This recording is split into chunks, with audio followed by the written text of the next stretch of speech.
Hello student, welcome to my YouTube channel fashion study with Radhika में आपका स्वागत है। आई होप आप सभी अच्छे हैं और आपके एग्ज़ाम की तैयारी भी अच्छी चल रही है। आपका CITS का फाइनल एग्ज़ाम जल्दी ही होने वाला है। 50 क्वेश्चन तक हम लास्ट वीडियो में कर चुके हैं। ये जो क्वेश्चन हम कर रहे हैं ये POT के कर रहे हैं, जो कि निम्मी से जो आपका क्वेश्चन बैंक है लेवल फर्स्ट, उसी के क्वेश्चन है जो आपके लिए इंपॉर्टेंट रहेंगे क्योंकि इसी से क्वेश्चन आते हैं। तो चलिए स्टार्ट करते हैं आज का अपना next question. Which one of the following factor is to be considered while preparing WIM? WIM तैयार करते समय किन कारक को ध्यान में रखना चाहिए? Option A standard of training, प्रशिक्षुओं का स्तर। ऑप्शन बी क्लियर ऑब्जेक्टिव, स्पष्ट उद्देश्य। Option C source of information, जानकारी के स्रोत। Option D all of these. तो हमारा राइट आंसर हो जाएगा option D all of these.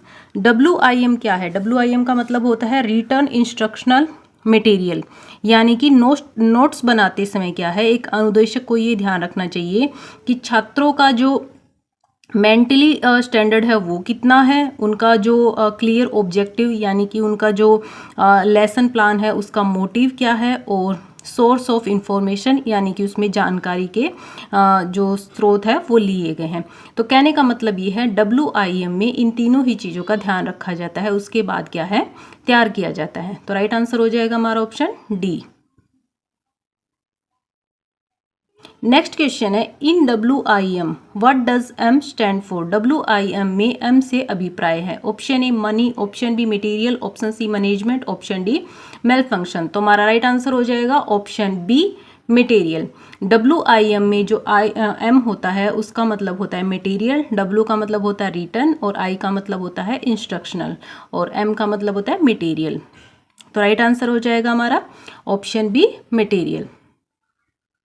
आप देख सकते हैं ये चार्ट बना हुआ है WIM का, यानी कि ये रिटर्न इंस्ट्रक्शनल मटेरियल होता है जो कि इंस्ट्रक्टर बनाता है स्टूडेंट के लिए। तो इसमें ये सभी चीज़ें आती हैं, नोट्स ऑफ लेसन आता है, लेसन प्लान आता है, demo plan, information sheet, job sheet, assignment sheet, operation sheet and programme chart. तो ये जो सभी चीज़ें आती है ये इंस्ट्रक्टर तैयार करता है स्टूडेंट के लिए। ओके,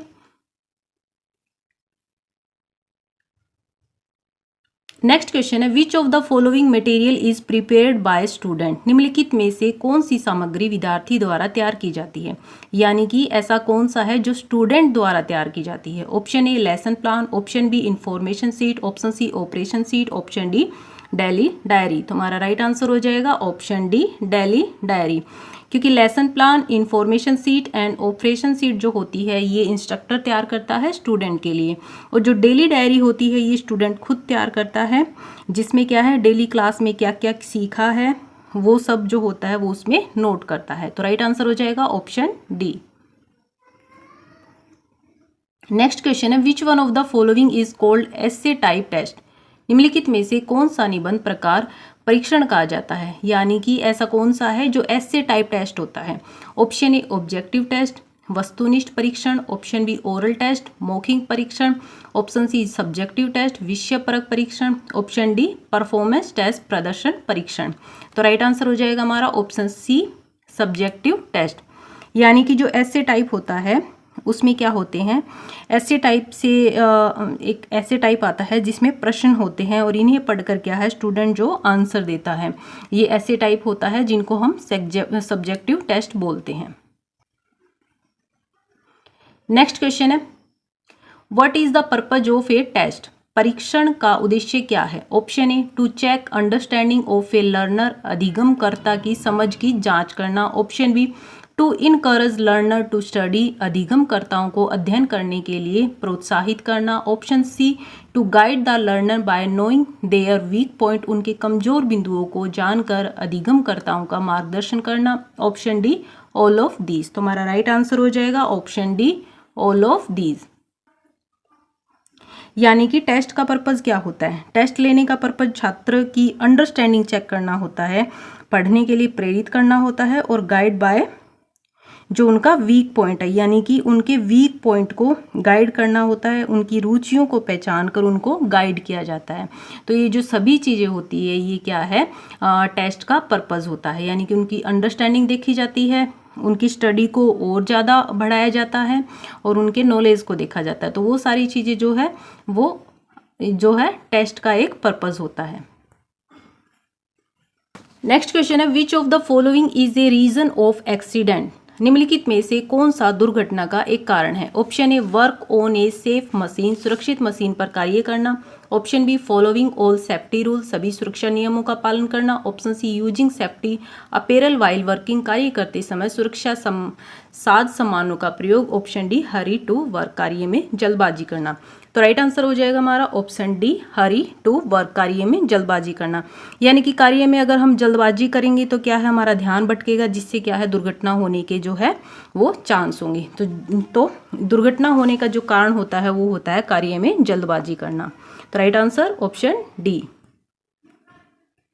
नेक्स्ट क्वेश्चन है वो develop the taxonomy of educational objective, जिन्होंने शैक्षिक उद्देश्यों की वर्गीकरण को विकसित किया। Option A Benjamin Bloom, option B Ivan Pavlov, option C John Friedrich, option D BF Skinner. तो हमारा राइट आंसर हो जाएगा option A Benjamin Bloom.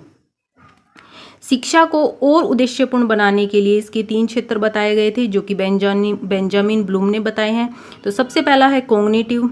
Cognitive में क्या है, संज्ञानात्मक यानी कि ज्ञान आता है। अफेक्टिव में आता है भावनात्मक। और तीसरा है साइकोमोटर जो कि मनोप्रेरणा है। इसे ब्लूम टैक्सोनॉमी भी कहते हैं, जिसको 1956 में बनाया था।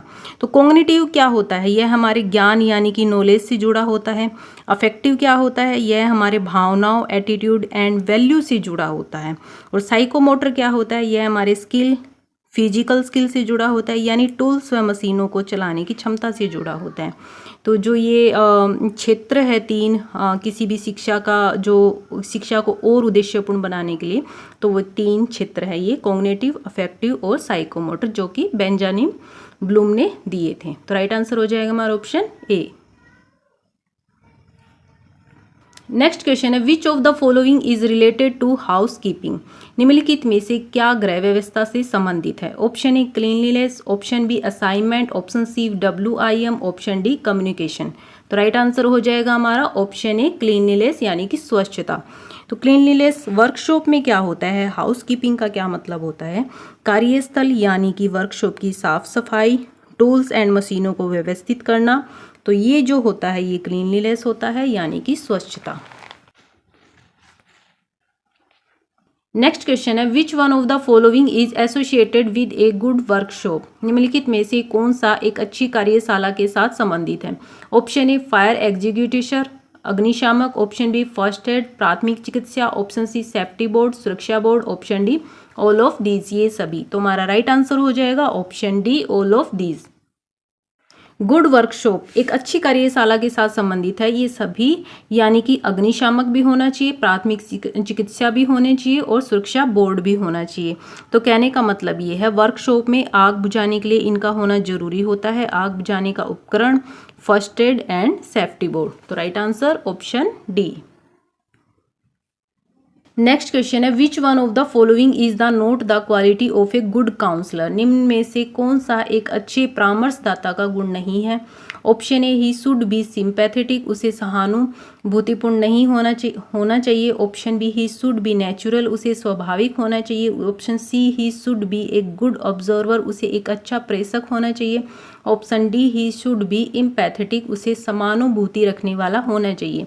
तो हमारा राइट आंसर हो जाएगा option A he should be sympathetic, यानी कि उसे सहानुभूतिपूर्ण होना चाहिए। इसका मतलब है एक अच्छे काउंसलर को कभी भी जजमेंटल नहीं होना चाहिए, मतलब कहने का है सिंपैथेटिक नहीं होना चाहिए, यानी कि एक अच्छा काउंसलर जो होता है वो इम्पैथेटिक होता है, जो कभी भी किसी को अच्छा या बुरा नहीं ठहराता।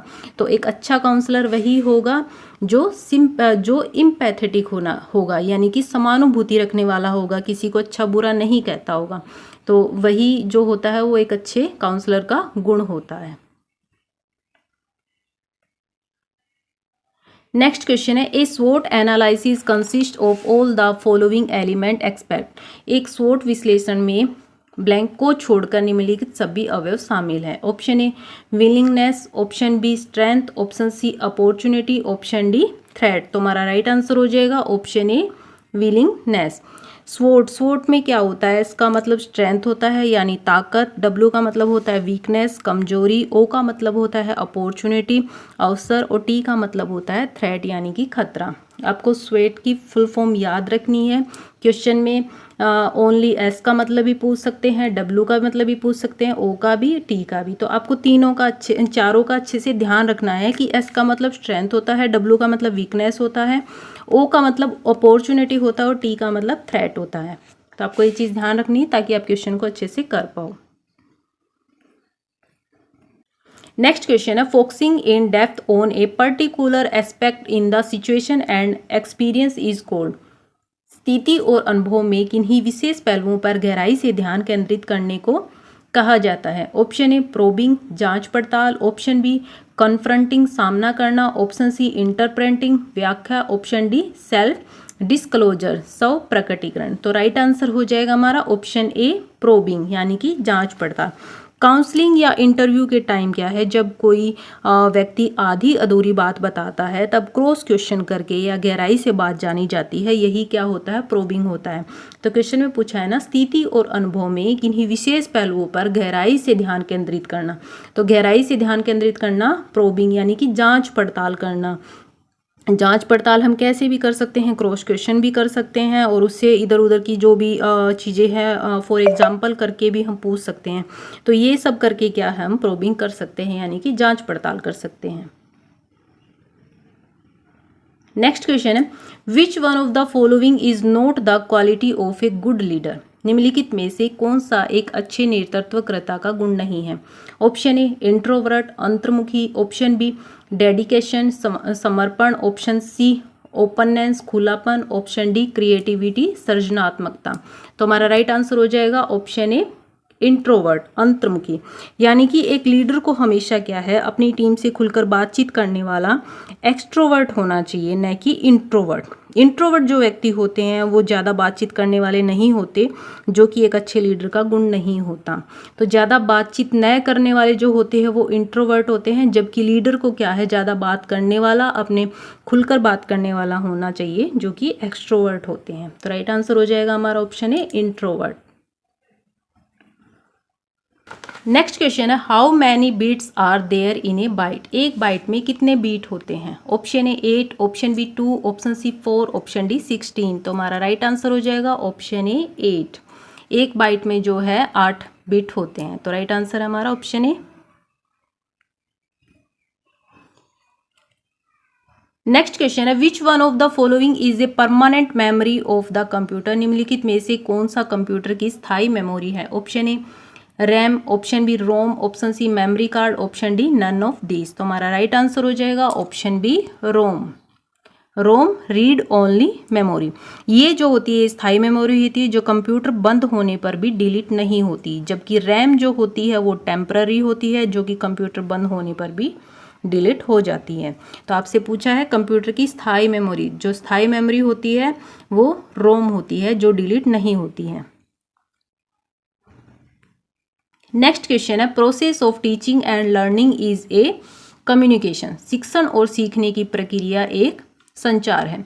ऑप्शन ए 2 वे द्विमार्गीय, ऑप्शन बी 1 वे एक मार्गीय, ऑप्शन सी इनडायरेक्ट अप्रत्यक्ष, ऑप्शन डी ड्रामेटिक नाटकीय। तो हमारा राइट आंसर हो जाएगा ऑप्शन ए 2 वे द्विमार्गीय।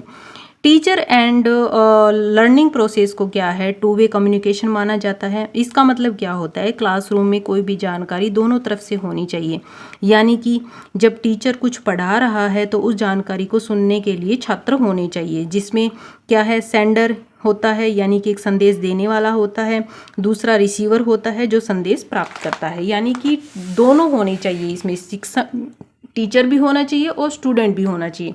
तो हमारा राइट आंसर हो जाएगा ऑप्शन ए 2 वे। शिक्षण और सीखने की प्रक्रिया जो है वो 2 वे होनी चाहिए। नेक्स्ट क्वेश्चन है which of the following is not a parameter of formal education. निम्नलिखित में से कौन औपचारिक शिक्षा का एक मापदंड नहीं है। Option A it must have a defined syllabus course prescribe time etc, इनमें एक निश्चित पाठ्यक्रम, कोर्स, निर्धारित समय आदि होना चाहिए। Option B, guidance is essential, it is obtained from other member of society, मार्गदर्शन आवश्यक है, यह समाज के अन्य सदस्यों से प्राप्त किया जा सकता है। Option C, acquired in an institution, एक संस्थान में प्राप्त किया जाता है। Option D, choice of field is available, क्षेत्र का विकल्प उपलब्ध होता है। तो हमारा राइट आंसर हो जाएगा option B, guidance is essential, it is obtained from other member of society, मार्गदर्शन आवश्यक है, यह समाज के अन्य सदस्यों से प्राप्त किया जा सकता है। क्वेश्चन में क्या पूछा आपसे, फॉर्मल एजुकेशन के बारे में।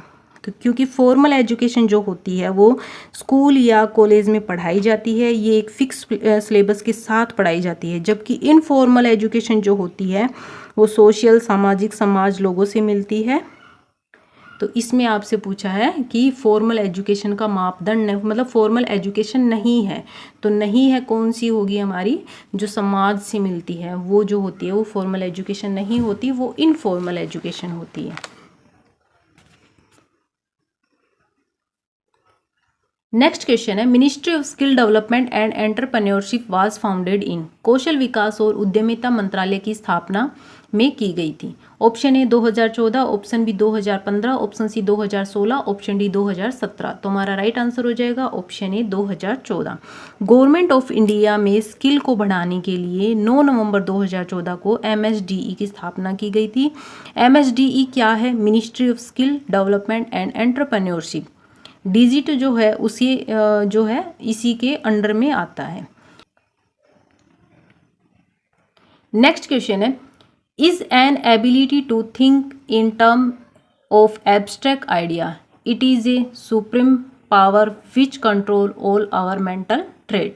अमूर्त विचारों के संदर्भ में सोचने की क्षमता है, यह एक सर्वोच्च शक्ति है जो हमारे सभी मानसिक लक्षणों को नियंत्रित करती है। ऑप्शन ए इमेजिनेशन, कल्पना, ऑप्शन बी ऑब्जर्वेशन, अवलोकन, ऑप्शन सी रिकलेक्शन, पुनर्भरण, ऑप्शन डी इंटेलिजेंस, बुद्धि। तो हमारा राइट आंसर हो जाएगा option D intelligence. Intelligence, abstract idea यानी कि अमूर्त विचार, कहने का मतलब है जो हमारे सामने नहीं है उसके बारे में गहराई से सोचना, लॉजिक लगाना, न्यू आइडिया लगाना, वही क्या होता है, इंटेलिजेंस होता है। तो right answer option D. Next question, according to law of learning is an analog of the law of satisfaction, अधिगम के नियमों के अनुसार संतुष्टि के नियम से अनुरूपता रखता है। Option A law of purpose, उद्देश्य का नियम, option B law of effect, प्रभाव का नियम, option C law of impact, अज्ञात का नियम, option D law of readiness, तत्परता का नियम। तो हमारा राइट आंसर हो जाएगा लॉ ऑफ इफेक्ट। अधिगम के नियमों के अनुसार संतुष्टि का नियम, संतुष्टि का जो नियम होता है वो लॉ ऑफ इफेक्ट में होता है। लॉ ऑफ इफेक्ट में ये थॉर्नडाइक के जो सीखने के नियम है, यानी कि प्रभाव का, सीखने का जो प्रभाव का नियम है लॉ ऑफ इफेक्ट, यह बताता कि अगर कोई कार्य करने से रिजल्ट अच्छा मिलता है यानी उससे सेटिस्फेक्शन मिलती है तो छात्र क्या है उसको जल्दी सीखता है। तो इसमें यही पूछा है ना संतुष्टि के नियम। तो संतुष्टि का नियम क्या है, अगर हम कोई काम कर रहे हैं उसमें से हमें संतुष्टि मिल रही है, हमें सेटिस्फेक्शन मिल रहा है, तो क्या हम उस काम को क्या है दोबारा करते हैं। अभी आप इमेज देख रहे हैं, इसमें आपको जो थॉर्नडाइक के जो नियम है वो दिखाए गए हैं, जिसमें सबसे पहला है एक for example law of effect. तो लॉ ऑफ इफेक्ट में क्या दिखाया गया है कि मुझे चॉकलेट खाना पसंद है क्योंकि इसे खाकर मुझे अच्छा लगता है। तो अब उसको अच्छा लग रहा है इसलिए वो चॉकलेट खाती है। नेक्स्ट अपना लॉ ऑफ रेडीनेस, तो इसमें क्या बताया है कि स्टूडेंट तभी अच्छी तरह सीखते हैं जब ये सीखने के लिए एक्साइटेड हो, यानी कि जब बच्चे एक्साइटेड होते हैं उनके दिमाग में चलता हाँ ये सीखने से हमें ये बेनिफिट मिलेगा, वो बेनिफिट मिलेगा, तो क्या है वो अच्छे से सीखते हैं उस चीज़ को। तीसरा है लॉ ऑफ एक्सरसाइज, इसमें क्या है जितना अधिक प्रैक्टिस करते हैं उतना बेहतर उनको याद होता है। तो क्वेश्चन में आपसे जो पूछा है संतुष्टि के नियम, तो उस हिसाब से जो आपका नियम होगा वो होगा लॉ ऑफ इफेक्ट, क्योंकि किसी काम में हमें संतुष्टि मिलती है, सेटिस्फेक्शन मिलती है, तभी हम उस काम को करते हैं। तो वो जो नियम है अपना है वो लॉ ऑफ इफेक्ट में है। नेक्स्ट क्वेश्चन है esteem of other through status recognization appreciation ETC and internal factors such as self respect achievement and autonomy belong to. प्रतिष्ठा के माध्यम से दूसरों का सम्मान, अभिज्ञान, अभिमूल्यन इत्यादि और आत्मसम्मान उपलब्धि। ऑप्शन ए संबंध और प्यार की आवश्यकता, ऑप्शन बी स्ववास्तवीकरण की आवश्यकता, ऑप्शन सी सम्मान की आवश्यकता, ऑप्शन डी क्रियात्मक आवश्यकता। तो हमारा राइट आंसर हो जाएगा ऑप्शन सी एस्टीम नीड, सम्मान की आवश्यकता। क्वेश्चन में पूछा है ना प्रतिष्ठा के माध्यम से दूसरों का सम्मान, अभिज्ञान, अभिमूल्यन इत्यादि और आत्मसम्मान। ये जो अब्राहम मैस्लो के सिद्धांत का है, जिसमें उन्होंने एक एस्टीम नीड का सिद्धांत दिया था, जिसमें क्या है कि जो ह्यूमन नीड्स होती है उनमें क्या है एस्टीम नीड होती है। तो उसमें क्या है कि मानव यही चाहता है कि उसमें उसको सम्मान मिले, अभिज्ञान मिले और जो उसको अचीवमेंट मिले। तो वो जो चीज़ है वो एस्टीम ऑफ नीड में होती है। ये अब्राहम मैस्लो का सिद्धांत है जो कि उसने ह्यूमन नीड्स का दिया था। नेक्स्ट क्वेश्चन है while analysing the syllabus attitude expected to be developed is related to. पाठ्यक्रम का विश्लेषण करते समय विकसित होने की अपेक्षा रखने वाली अभिवृत्ति से संबंधित है। ऑप्शन ए डूइंग कार्य, ऑप्शन बी नोइंग ज्ञान, ऑप्शन सी बीइंग अस्तित्व, ऑप्शन डी ओरिएनेशन अभिविन्यास। तो हमारा राइट आंसर हो जाएगा ऑप्शन सी बीइंग यानी कि अस्तित्व। लर्निंग डोमेन्स जो है वो क्या क्या है, लर्निंग डोमेन्स जो होते हैं वो है नोइंग, डूइंग एंड बीइंग। तो नोइंग में क्या होता है, नोइंग में नॉलेज होता है, ज्ञान होता है। और डूइंग में क्या होता है, डूइंग में कौशल होता है, साइकोमोटर होता है। बीइंग में क्या होता है, एटीट्यूड यानी कि अफेक्टिव होता है। तो बीइंग का जो रिलेशन है वो क्या है, स्टूडेंट के बिहेवियर, वैल्यू एंड माइंडसेट पर होता है। तो इसमें पूछा ना अपेक्षा रखने वाली अभिवृत्ति, अभिवृत्ति यानी कि एटीट्यूड। तो जो एटीट्यूड होता है वो बीइंग होता है, क्योंकि बीइंग में क्या है स्टूडेंट का जो है वो बिहेवियर, वैल्यू एंड माइंडसेट होता है। तो राइट आंसर हो जाएगा हमारा ऑप्शन सी। नेक्स्ट क्वेश्चन है with reference to related information a motor car driver price of petrol. संबंधित सूचना के संदर्भ में एक मोटर कार चालक पेट्रोल की कीमत को ऑप्शन ए मस्ट नो अवश्य जानना चाहिए, ऑप्शन बी शुड नो जानना चाहिए, ऑप्शन सी कुड नो जान सकता है, ऑप्शन डी वुड नो जान सकता था। तो राइट आंसर हो जाएगा हमारा ऑप्शन सी कुड नो जान सकता है। इंस्ट्रक्शनल कंटेंट जो होता है उनको 3 लेवल में बांटा गया है। सबसे पहला है मस्ट नो यानी कि जानना अनिवार्य होता है। दूसरा है शुड नो, इसमें जानना चाहिए। तीसरा होता है कुड नो, जिसमें वो जान सकता है। तो पूछा है ना इसमें एक मोटर कार चालक पेट्रोल की कीमत को कुड नो यानी कि जान सकता है। वो जान सकता है कि डेली पेट्रोल की कीमत बढ़ रही है, घट रही है, जो भी है। तो हमारा राइट आंसर हो जाएगा ऑप्शन सी। नेक्स्ट क्वेश्चन है communication between hub and spoke programme of DGT is done through.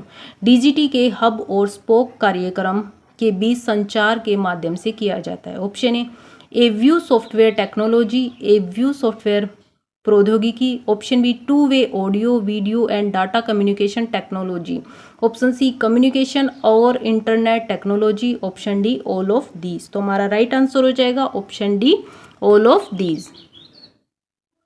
यानी कि डीजीटी के हब और स्पोक कार्यक्रम के बीच जो संचार का माध्यम होता है वो ये सभी होता है। यानी कि ए व्यू सॉफ्टवेयर भी होता है, to way audio and video and data communication technology भी होनी चाहिए और कम्युनिकेशन और इंटरनेट टेक्नोलॉजी भी होनी चाहिए। तो राइट आंसर हो जाएगा all of these. Next question है is effective due to more interaction between teacher and student. शिक्षक और छात्र के बीच अधिक बातचीत के कारण प्रभावशाली है। Option A hybrid distance learning programme, संकर दूरस्थ शिक्षा कार्यक्रम, option B synchronous type distance learning programme, तुल्यकालिक प्रकार का दूरस्थ शिक्षा कार्यक्रम, option C synchronous type distance learning programme, तुल्यकालिक प्रकार का दूरस्थ शिक्षा कार्यक्रम, option D fixed time online distance learning programme, नियत समय ऑनलाइन दूरस्थ शिक्षा कार्यक्रम। तो हमारा राइट आंसर हो जाएगा option B synchronous type distance learning programme, तुल्यकालिक प्रकार का दूरस्थ शिक्षा कार्यक्रम। क्या पूछा है, शिक्षक और छात्र के बीच अधिक बातचीत के कारण प्रभावशाली है। तो शिक्षक और छात्र के बीच जो बातचीत होती है, वो वाली शिक्षा जो होती है वो होती है सिंक्रोनस लर्निंग।